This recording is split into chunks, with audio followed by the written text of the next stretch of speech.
13. Another view of Hstr.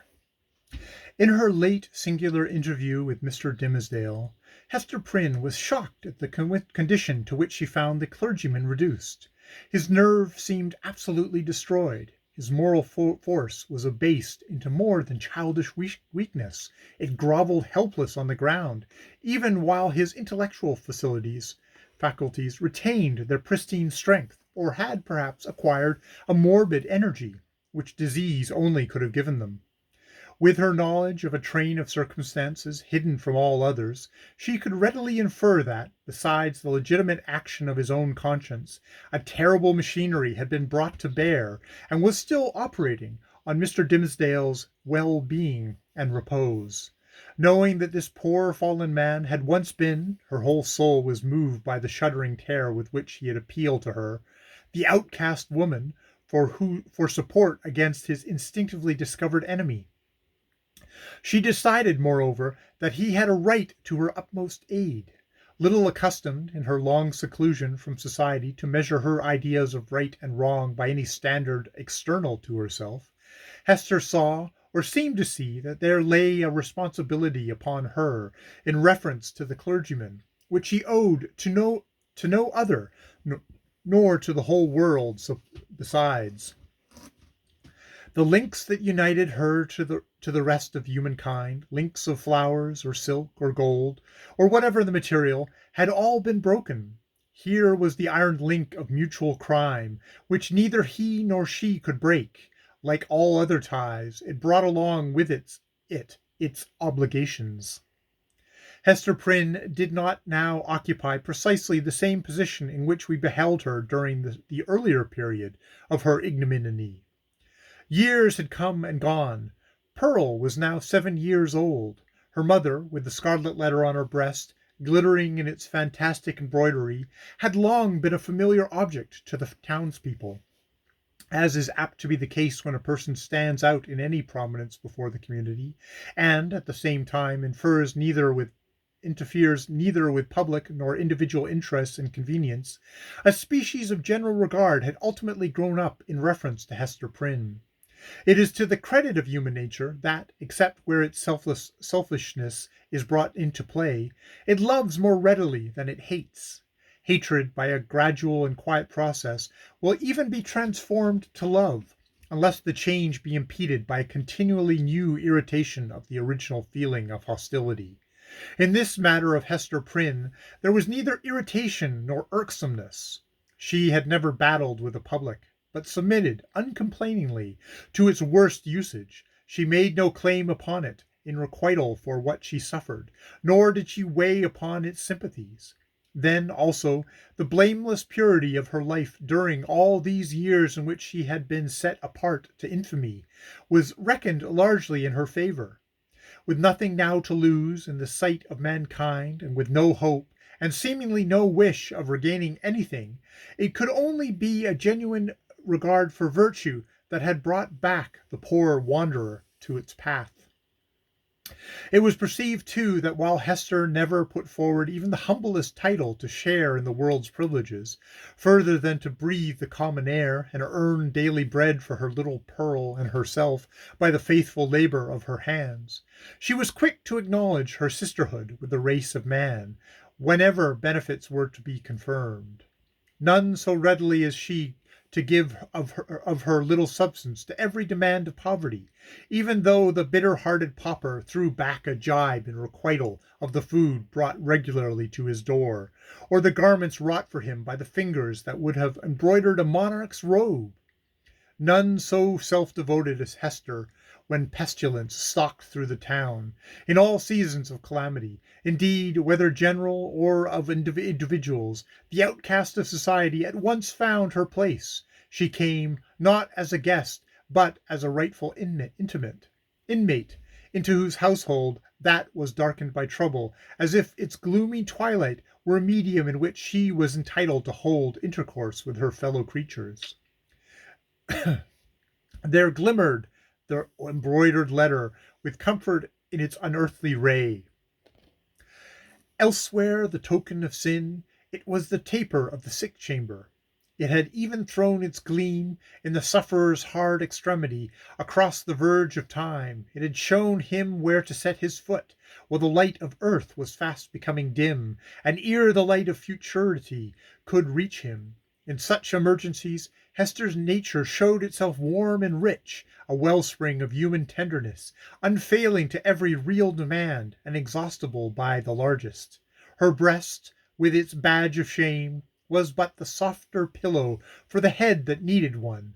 She was self-ordained a sister of mercy, or, we may rather say, the world's heavy hand had so ordained her, whether neither the world nor she looked forward to this result.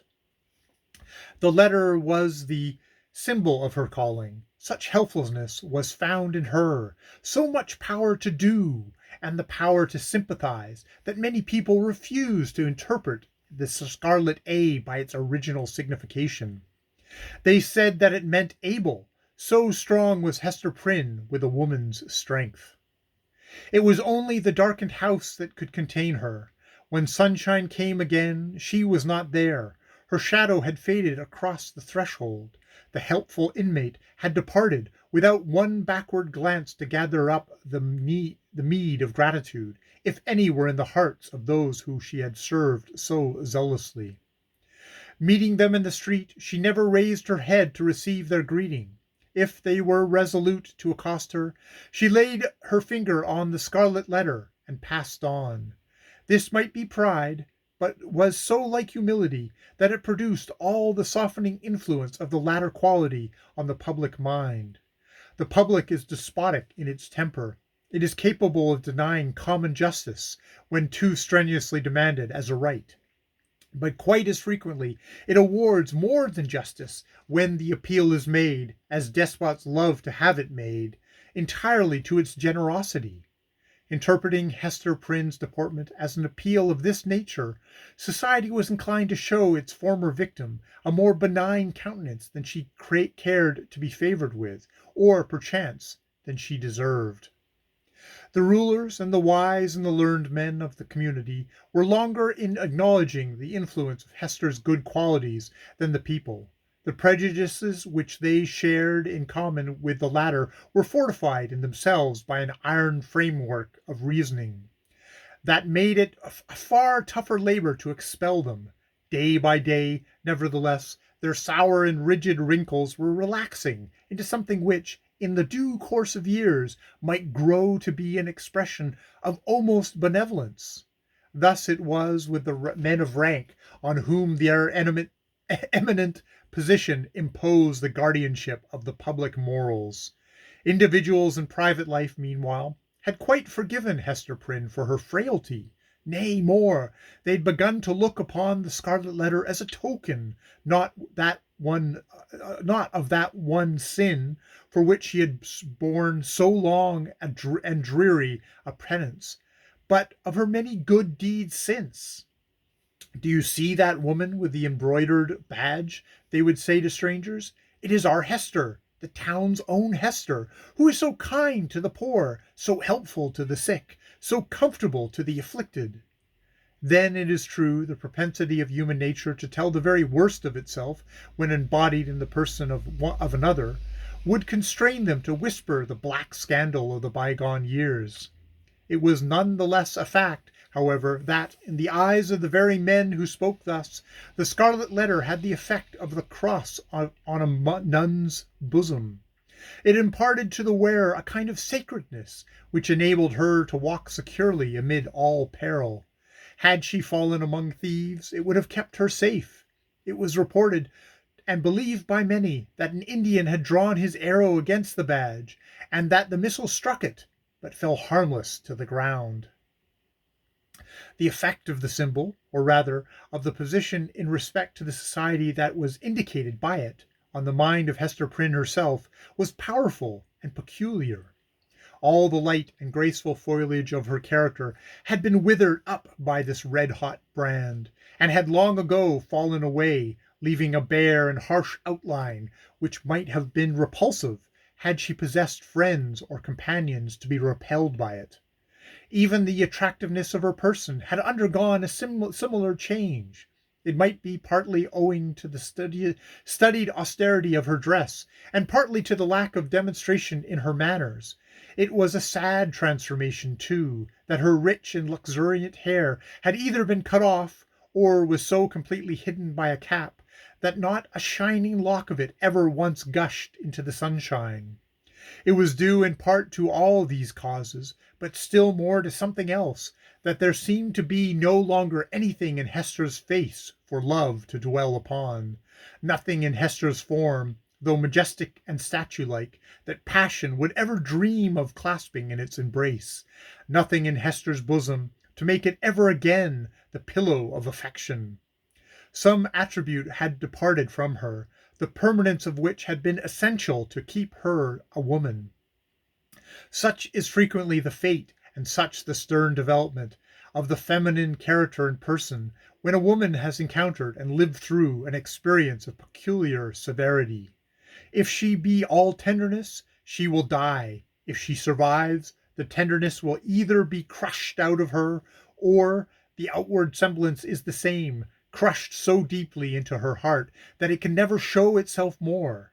The latter is perhaps the truest theory.